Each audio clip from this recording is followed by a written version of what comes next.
Hi everyone, welcome to the Yes podcast. I've got Ieva and Andreea with me here. I'll let them introduce themselves. But I'm Christian. If you're watching this on our website in video format, or if you're listening to this on our podcast platforms, thanks for giving us your time. So we're going to talk about some exciting changes and additions to the team today, to the structure of the Youth Empowerment Seminar. But before we go into that, I will let Ieva and Andreea introduce themselves as well. Ieva, you can go first. Yeah, I was kind of hoping that we would go by alphabetical order, but okay. So, hi everyone, I'm Ieva, and this year again in 2023, I'll be in charge of the logistics as a head of logistics. This role is very close to my heart, and I'm happy to be continuing it for another year to come. Hello, everybody. My name is Andreea. I am the project coordinator of the YES from the side of the global office. And this year, I'm also going to jump a bit more into content, and I'm going to take the role of the head of content, what you know from previous years as a content team leader. I'm very happy to take this position. I have many ideas, which I've collected over the years I've been there, and I'm happy to implement this this year with you all. Awesome. And you're going to help implement some big changes for the YES because we do have some external funding and we have a couple of great ideas of what we can do next year. So that's super exciting. But we are not here to talk about that today. We are here to talk about some of the additions and changes to the team. But before we talk exactly about what we've come up with, we want to discuss a little bit the issues or challenges that we've heard over the years from the different volunteers we've had in the teams, whether it was this year or before the pandemic when we were still able to have it in Germany. This year we were able to do it again. So we kept hearing every single year kind of the same feedback, but there was never enough continuation to solve some of these challenges. So first of all, what are some of the challenges? Eva, I know you want to talk about a couple of them. So share with everyone, what have the volunteers been feeling that was lacking at the YES for years? Yeah, thanks, Christian. I think many of you who have been at the YES, or also many of you who have heard about other volunteers' experiences at the YES, have noticed and have been approaching each other and approaching me, approaching Christian and Andreea about the lack of the team feeling, or rather the lack of the one team feeling. I mean, we do the preparatory work as one big team, right? We don't split anything between whether it's done by the logistics, whether it's done by the content, whether it's done by one or another team member. And this somehow changes at the YES. At the YES, we act and we think of ourselves as two separate teams, as a team of content and team of logistics. And I started feeling, or rather we started feeling, that this is not right. This is not right. We are all in this together. We are all working as one team towards the same goal. And yeah, we should try to do our best to unify the team as much as possible and to actually act as one big team while implementing this youth empowerment seminar. So this would be the major thing that comes to my mind when I think about the challenges I've heard about. Cool. Andrea, do you want to talk about the lack of a knowledge transfer system, whatever you want to call it? Yes, as it was in previous years, the content team was constantly changing. So therefore, we gathered a lot of lessons, but these lessons were not transmitted from one team to the other, and it always felt like we were reinventing the wheel. The next team had to do a lot of effort to contact the previous content team leader or head of tracks. So it always had to it relied on the willingness of the volunteer to put even a bit more effort to reach out and find out what happened in the last years. And this could be so easily avoided by just having a process that allows us to store the knowledge we gather each year. This has been something we've been hearing a lot from our previous teams. Yeah, thank you. And another one is similar to that, but slightly separate. The lack of a continuous strategy from one year to the next. We sometimes have teams that want to take a special project. They have an idea, they want to implement that. But most of the projects at the Yes take more than one team, 1 year to implement. But as soon as that team would go away and someone else would come in, we would forget about it, or it wouldn't really happen the same way that it was intended to happen. So this lack of a common strategy, I think, also affected us over the years when we wanted to do projects to improve the event that would last, that would take more than 1 year. That was something else that we kept hearing time and time again. Right. So I guess these are, anyone else has anything else? These are kind of the big challenges we've heard over the years, right? All right, cool. So off the back of this, when Ieva, Andreea, and myself had the leadership, the last call of the leadership team from the Yes 2022, we started asking ourselves, could we use the summer period to start working on some of these? Because it is hard to expect for these things to happen when the team has already been selected, because the team has already been selected to work on the next year's Yes. So they're busy with that. So we thought, well, let's work a bit over the summer and see if we can come up with anything. And we did a bit of a brainstorm and came up with what we think is a good solution to solve some of these challenges. And that solution is slightly restructuring the team. The team that you already know, just some small changes here and there. But what we've done is we've added an extra role. And we've added an extra role that we're going to call the volunteer team leader. Now, if you've been at the Yes in 2022, you might think, wait, you're lying to me. That role already existed. And yes, it has, but it was a bit of a test we've done to see, would having one person kind of in charge of the entire team make sense? And we've done it this year, and we've seen that it makes sense, but we've also seen some of the challenges with it. And one of them, which I've heard from Ieva, I've heard from Andreea, I've heard from a lot of volunteers, was this year it felt like the entire team had someone, a lead, but it felt like the content team didn't. And that is so accurate, because it was just impossible to kind of juggle both of them. So we're introducing this new volunteer team leader role, which will be leading the entire team. And when I say the entire team, I mean both people who do logistics and people who do content. And we're going to revert back to having the old content team leader role, which we are going to call head of content. So we're going to have a head of content, head of logistics, and these two people will be in charge of people who do content and logistics. And then we're going to have a volunteer team leader there to support everyone and to do a lot of other tasks that we're going to talk about. So anything else you want to share about how we came up with this? Anyone? Or have I covered it all? It's just a good thing to add that our saying that time after the Yes is time before the Yes, it's just completely proving true again this year. And this is exactly what we have been doing for the last couple of months. Yeah. And I also think that the pilot project of naming the volunteer team leader last year has taught us a lot of lessons which we can use in the past years. I think also our attempt last year wanted us to bring to come to this, but yes, we just needed to test, and now this is the next one that we are taking up. Yeah. So why do we think that this is the right solution? Why do we think that adding an extra person to the team, and maybe some people might look at it, although that's not a way, I know that's not a way we think about it, but some people might look at it and think about it as an extra level of hierarchy. Again, we don't think about that at all. But why do we think that this is the right approach to take the Yes forward? Andreea, any thoughts? Yes, my first thought there is that we have had in the past years the custom to overburden roles. We say, oh, okay, but the content team leader can also take care of the team management, and the hot can also take care of another part. We should. What we have learned from this is that it's not the case. The team members work better when they are allowed to focus on one thing and excel on that, and not mix too much responsibilities. What we noticed is that indeed the content team was left without a head, and we know how complex the content at the Yes team.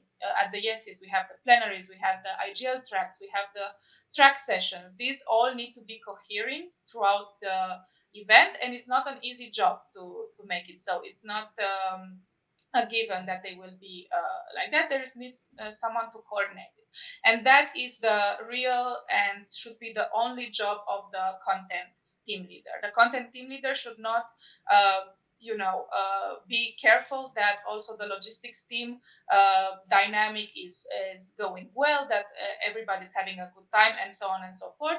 There's no capacity for something like this unless you want to compromise on quality on both sides.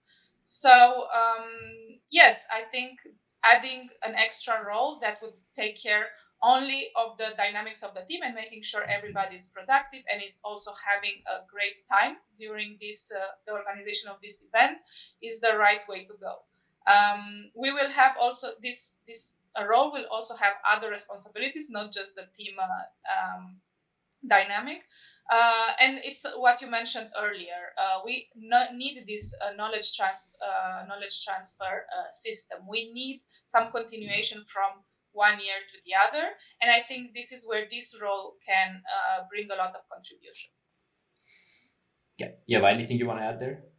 Yeah, I was thinking about what you were just saying, Andrea, and I think there are two things that I would like to add.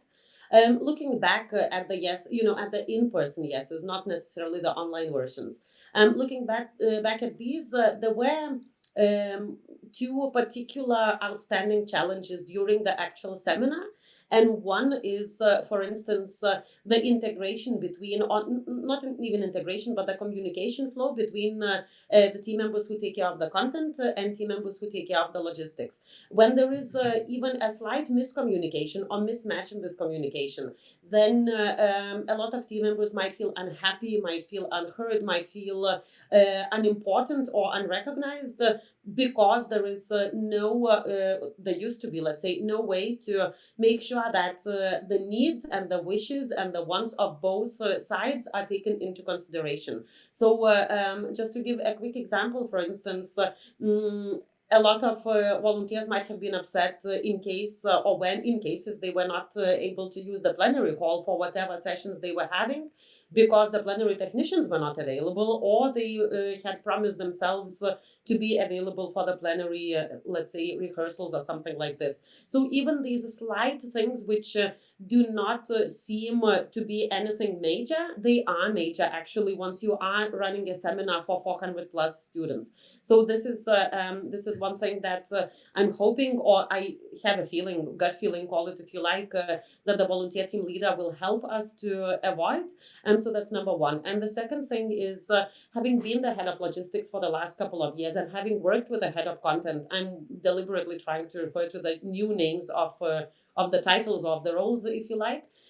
I think very often we used to feel a little bit alone in our role, meaning that we do have the team or the group of people to support, either from the side of the content or the side of the logistics, but there used to be nobody that we could go to in case we encountered a problem, in case we encountered an issue or a challenge.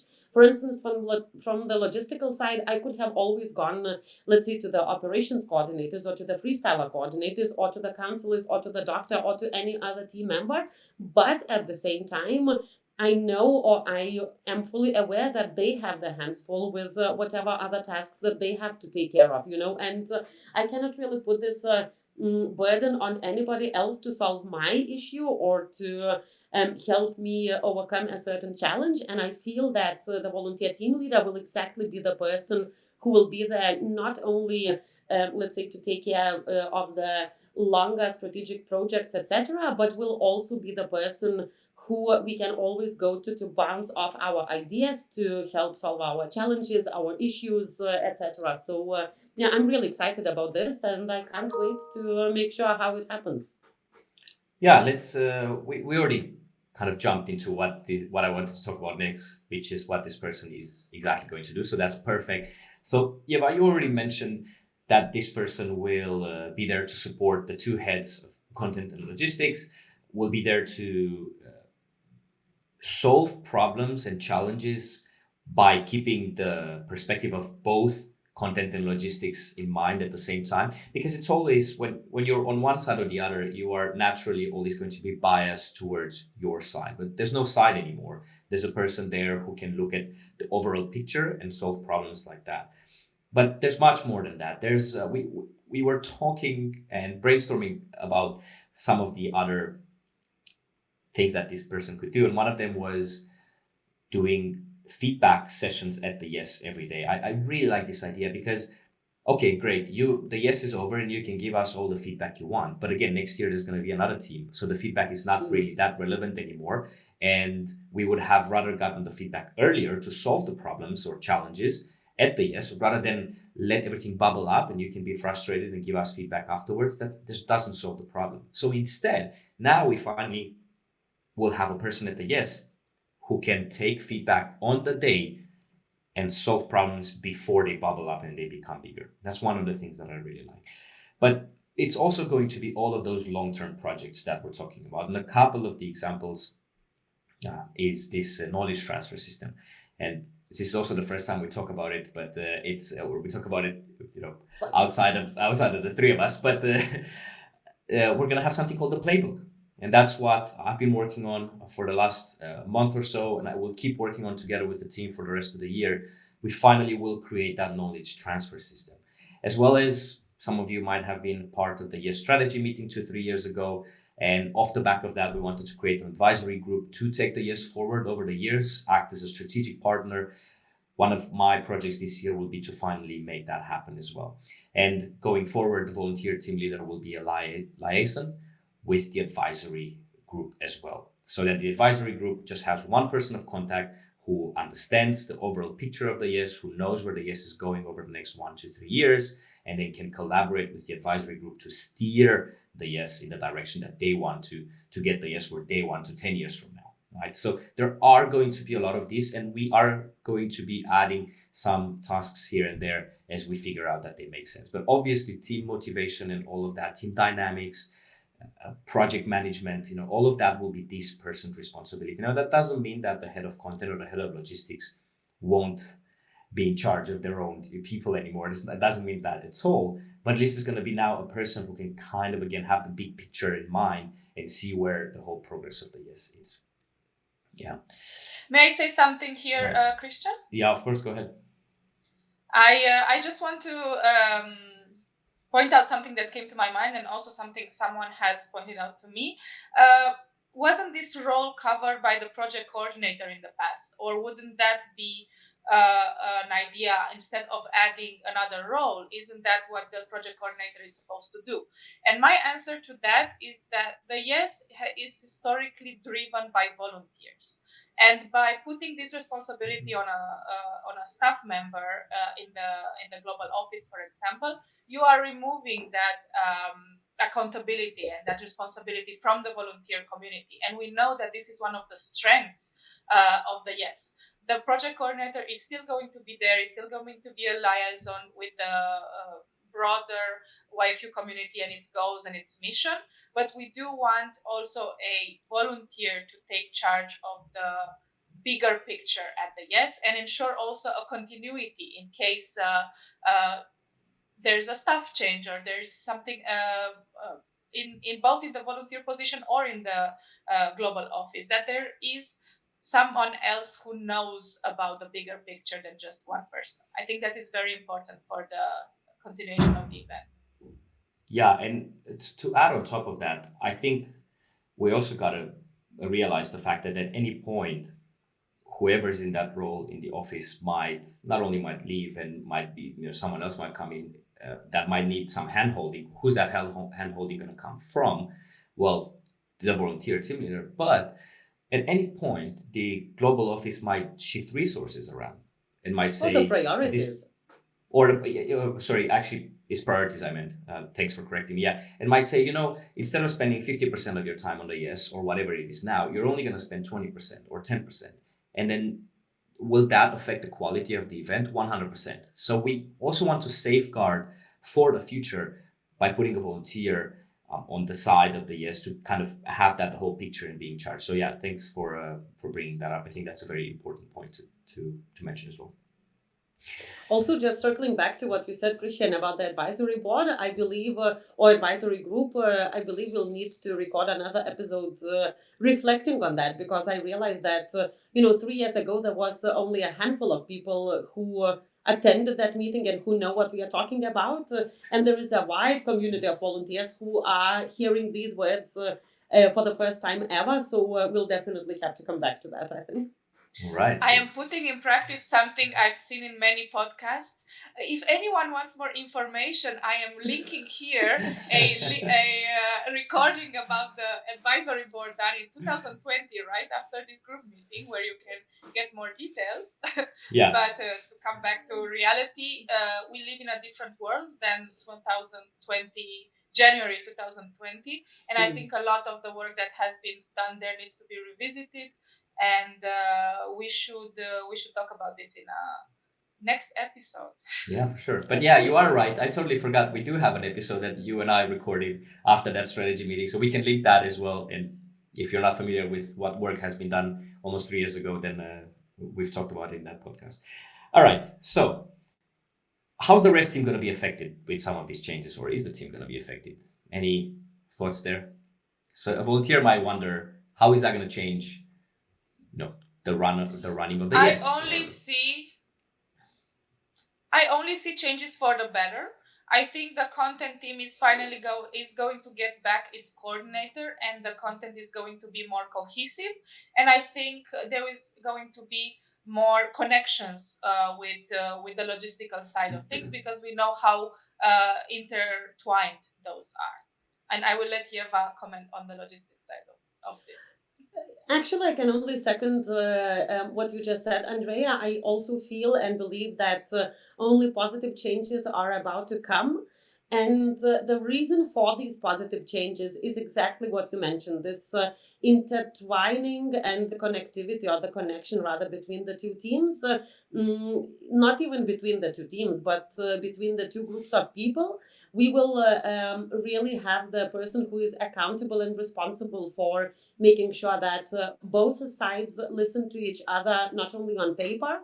Both parties, so to say, are consulted when certain decisions are taken, be it about one or another session, be it about the travel, be it about whatever. So yeah, I can only see the positive changes. I know that Christian has an exciting update about how the media will be affected, so I'll let you get back on to that one, Christian. Yeah, so let's talk about that. It's there will be some changes in the team. Most of the changes are also around names, because we do want to move away from the idea of teams, because what we said in the beginning is there was that lack of one team feeling. That was a lot of the feedback that we were getting. So we think that the nomenclature and the way we call the teams and different roles has a part of that as well. And one of the reasons that we did this was to solve that challenge, right? So we will be changing the names of some of the teams. Andreea and Ieva have already mentioned a few times head of content, head of logistics. So you'll see there's no team in there. We are not two teams anymore. We are people who do logistics, people who do content, but not two teams anymore. And one of the bigger changes, teams. if you want, right? Yeah, one of the bigger changes that will happen is the media team, because we've realized that the media team's role, which historically sat in the content team, doesn't make sense to be there, because the media team should be some sort of an overarching capacity of the yes, covering everything that happens, and doesn't really make any sense that it's the former content team leader or the head of content that is in charge of the media strategy, because the media strategy it's not only part of the content. It's much more than that. It could be sponsorship. If anything, it can be some logistics as well. You're getting sponsors, getting traffic on our website, or whatever it is, whatever we think that the performance indicators are there that we need to achieve. So the media team will be pulled out of the content team and will report, so to speak, directly to the volunteer team leader. So there will be an effort between the volunteer team leader and the media team to create content for the yes, to make the yes more visible online, to put a lot of, whether it's podcasts like this, or a lot of new articles on our website, maybe sell some merchandise on our website. We have a lot of ideas of what we can do together with the media team. And in order to be able to do those things, we have to take the media team out of content and have that media team be working closer with the volunteer team leader. Yeah. Less work for me. Yeah, there you go. Perfect. You're welcome. I'll take that. All right. The last thing that I want to touch upon today before we end this is there are some volunteers who might be listening to this or watching this and think, okay, that sounds great. This is awesome. Why didn't I get the chance to apply for this role? And we want to be transparent with everyone because that's how this event needs that transparency. So it's very important for us to share the reasons why that role hasn't really been shared openly. So, Ieva, do you wanna have your take at it? Yeah, there are lots of reasons for that, I think. But one of the main reasons that I feel that all of us understand and that all of us are on the same page about is that timing is not our friend in this perspective. If we had opened this role, let's say, to a wider call, this would have meant to ensure that selection process is transparent, the selection process is smooth, everybody who is applying is fully aware of what are the expectations that we have towards this volunteer team leader. So honestly, it was faster and easier to name the role, let's say, or to assign a person to the role in advance. Having said that, we didn't do this just because it's easier. I think the main reason from my point of view that all of us are on board of or on board about is that we are running a lot of experiments at the Yes, and we really want to make sure that as many of those as possible are successful. We ran a few of them back in 2022. Some of them worked, some of them didn't. Volunteer Team Leader actually is one of the experiments that worked very well.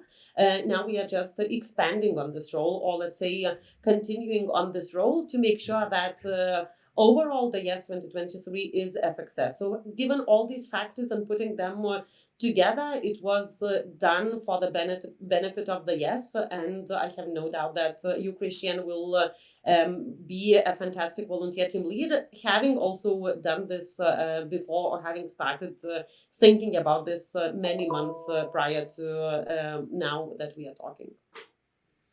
Andreea, do you want to add anything on top of that? I only can second what Ieva said. You are in one of the best positions to build on the lessons from last year, and we can also test how the continuation works here.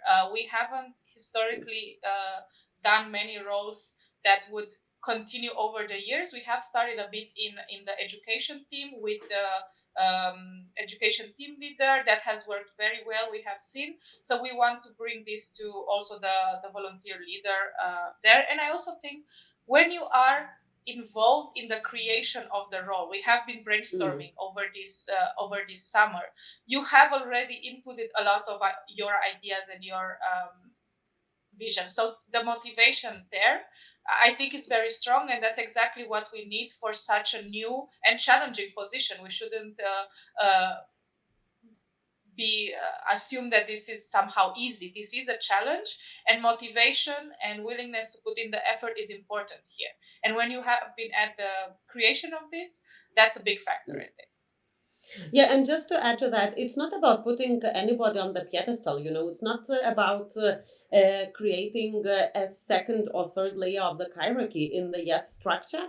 It is actually about unifying the team, and it is about making sure that every single team member at the Yes feels valued, feels appreciated, feels heard and understood. So to me, this has nothing to do with power play or power roles or anything like this, and it's not because we I don't know, like Christian much more than anybody else.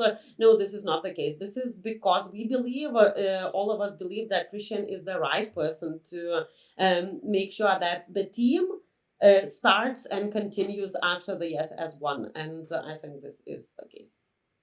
Something that we haven't mentioned, it's kind of been mentioned, but we haven't really said it, is that we expect this role, whoever holds this role, to hold it for at least a couple of years, right? Because that's the whole idea of that continuation. However, it also can't be misunderstood as in this person holds the role forever. I don't want to hold it forever. So we also came up with some sort of a plan to transition.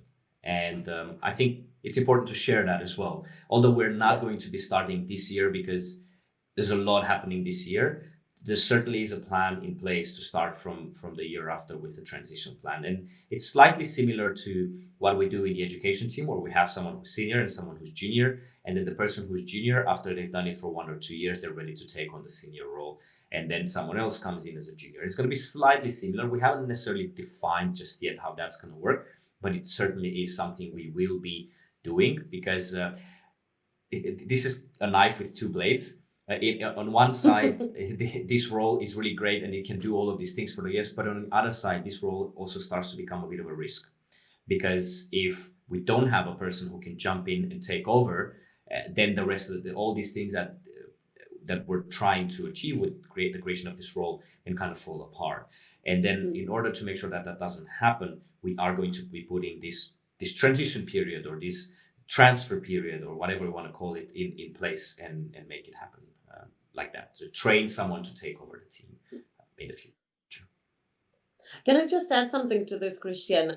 This goes very well in line with the knowledge transfer system that we were talking about in many episodes of this podcast, and it will actually finally become a reality, in terms that, if you recall, the former content team leaders have been trying to, let's say, train or encourage the others to apply. But this training or traineeship or encouragement, that was limited to approximately 10, 15 or 45-minute conversation at the yes, saying like, yeah, you would be great, please apply. And this is not really the transfer system. This is not really the encouragement that the person needs. The person who wants eventually to take on, in a few years, to take on the role of the volunteer team leader needs to know what they are getting into, needs to know what this role is really about.